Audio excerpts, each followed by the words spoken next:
नमस्कार दोस्तों, इस वीडियो में हम बात करने वाले हैं हिंदुस्तान कंस्ट्रक्शन कंपनी लिमिटेड के बारे में। ये स्टॉक 31.70 के प्राइस पे ट्रेड कर रहा है। मार्केट में फ्राइडे को इसने 4.29% का डाउन मूव दिया था। इस स्टॉक हम एचसीसी के नाम से जानते हैं। ये स्टॉक इसकी मार्केट कैप है 5,762 करोड़ की एंड प्रमोटर होल्डिंग 16.70% है। डिविडेंड ये स्टॉक देता नहीं है, फेस वैल्यू 1 है। अभी के लिए स्टॉक को डेथ क्रॉस मिला था एंड ये स्टॉक 50 एंड 200 दोनों डे में से नीचे ट्रेड कर रहा है। आगे हम इसके चार्ट पे देखिए, स्टॉक सपोर्ट 1 से नीचे ट्रेड कर रहा है एंड डाउन ट्रेंड का जो इसका चैनल है उस चैनल के अंदर ये एंटर कर चुका है। RSI 34.71 के पे ट्रेड कर रही है। सपोर्ट RSI के पास बहुत है यहाँ पे, बट यू नेवर नो, क्योंकि बड़े अच्छे अच्छे रिजल्ट्स आने के बाद और बड़े अच्छे अच्छे ऑर्डर्स मिलने के बाद भी स्टॉक्स को डाउन मूव मिल रहा है, तो स्टॉप लॉस थोड़ा सा साथ में लेके चले। पहले हम जो इसका सपोर्ट लगा के चले थे उसको ही ब्रीच कर गया था, बट क्लोजिंग इसने बिल्कुल उसके ऊपर दी है।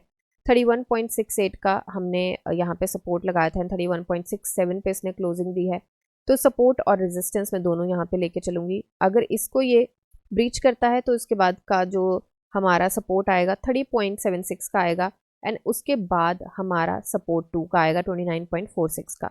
तो अभी के लिए सपोर्ट जो है वो स्ट्रॉन्ग तो है। पहले भी यहाँ से रिवर्सल हमें मिला था एंड यहाँ पे रेजिस्टेंस और सपोर्ट रेजिस्टेंस दोनों बनते हुए नजर आए थे। यहाँ से भी हमें रिवर्सल मिला था जब ये इलेक्शंस का टाइम था, तभी इसी के आसपास से रिवर्सल मिला। तो उम्मीद कर सकते हैं यहाँ से रिवर्सल की, बट अगर मार्केट ने साथ नहीं दिया तो यू नेवर नो।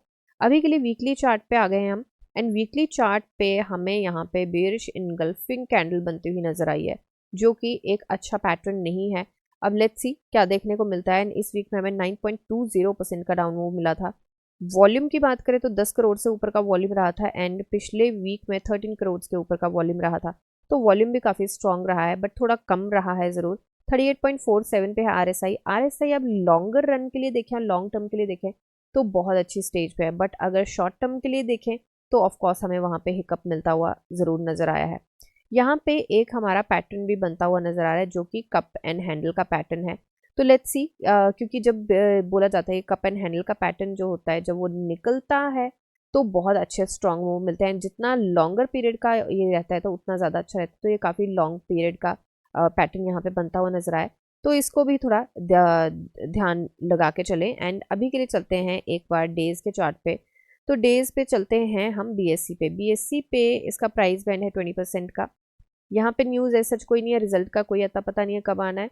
अभी के लिए डिलीवरी परसेंटेज 30% गया है BSE का एंड NSE पे ज़्यादा ट्रेड होता है। NSE का 35.15% गया, तो डिलीवरी परसेंटेज तो मैं ठीक ठाक मानूंगी। जिस तरीके का मार्केट मूव मिल रहा है एंड बाकी सारी चीज़ें उस तरीके से तो ठीक ठाक है डिलीवरी परसेंटेज। अभी के लिए वॉल्यूम की बात करें तो 19.45 मिलियन का आया था थर्सडे को एंड यहाँ पे 17.18 मिलियन का आया था। तो यहाँ पे वॉल्यूम इतना ज़्यादा कम नहीं आया कि हम बोलें कि ओके डाउन मूव पे हमें सेलिंग नहीं मिल रही है, ज़्यादा प्रेशर है बट उतना ज़्यादा हो नहीं रहा या होल्ड किया है। तो यहाँ पे वॉल्यूम अच्छा खासा रहा है डाउन मूव पे भी। तो थोड़ा सा संभल के ज़रूर चलें। अगर ये वापसी लेता है तो इसका चैनल का हिकअप आएगा, चैनल का नहीं रहा तो यहाँ पे इसका 32.96 के आसपास इसका रेजिस्टेंस है एक, वो रहेगा और उसके बाद इसका सपोर्ट 1 का रेजिस्टेंस रहेगा 33.64 के आसपास का।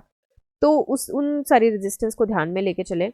मेजर शॉर्ट टर्म की एंट्री के लिए अगर मैं बात करूं, मैं यहाँ पे होती तो मैं यहाँ पे नहीं बनाती जब तक ये स्टॉक 33.64 के ऊपर सस्टेन नहीं करता है अच्छे से, तब तक मैं नहीं बनाती। अब दूसरी बात ये है कि लाइव मार्केट में क्योंकि इसका प्राइस बैंड 20% का है तो 18% के मूव भी मिल जाते हैं कई बार। तो लाइव मार्केट में रिवर्सल जब मिलता है तो काफ़ी स्ट्रॉन्ग मिल जाता है कई बार। तो लाइव मार्केट में वॉल्यूम के बाइंग सेलिंग का जो रेशो रहेगा स्टॉक का, उसके ऊपर थोड़ा ध्यान रख के चलेगा। निफ्टी और बाकी सारी चीज़ें क्या कर रही हैं। दूसरा, सिर्फ अगर निफ्टी ग्रीन में हो तभी नहीं ध्यान देना है, क्योंकि बहुत बार ऐसा होता है कि मार्केट के अगेंस्ट भी कुछ स्टॉक्स जाते हैं। तो हमेशा इस चीज़ को ध्यान में रख के चलिएगा। रेस्ट यहाँ पे अभी के लिए स्टॉक जो है अपने हाई से 78-79% के आसपास डाउन मूव पे है। तो इतना लेवरेज तो हमारे पास है कि अगर रिजल्ट अच्छा आता है, और एक बार देखते हैं कि इसका रिजल्ट यूजुअली आता कैसा है दिसंबर का। तो दिसंबर का रिजल्ट यहाँ पे अच्छा नहीं आया है, यहाँ पे भी अच्छा नहीं आया था, यहाँ पे काफ़ी अच्छा आया था। तो अब कोई पैटर्न नहीं है, कुछ बोल नहीं सकते कि कैसा आएगा रिजल्ट। तो अब रिजल्ट आने के बाद ही पता चलेगा कि बुक्स में बैलेंस शीट में क्या निकल के आता है। तो थोड़ा सा संभल के जरूर चले एंड बजट भी आने वाला है तो उस सारी चीज़ों को भी ध्यान में रख के चले। तो अगर मैं यहाँ पे होती तो मैं थोड़ा सा डक करके बैठती और मार्केट को देखती अभी के लिए, तो क्योंकि रिस्क फैक्टर बहुत ज़्यादा है। तो मुझे लगता है कि अपनी इन्वेस्टमेंट जो है इट्स लाइक अ विकेट, तो अपनी विकेट बचा के रखूंगी, फिर जो सही बॉल आएगी उस पर खेलूंगी। तो ये मेरी एनालिसिस है, कोई बाई सेल होल्ड की रिकमेंडेशन है। मिलते हैं नेक्स्ट वीडियो में, तब तक के लिए शुक्रिया एंड हैप्पी इन्वेस्टिंग।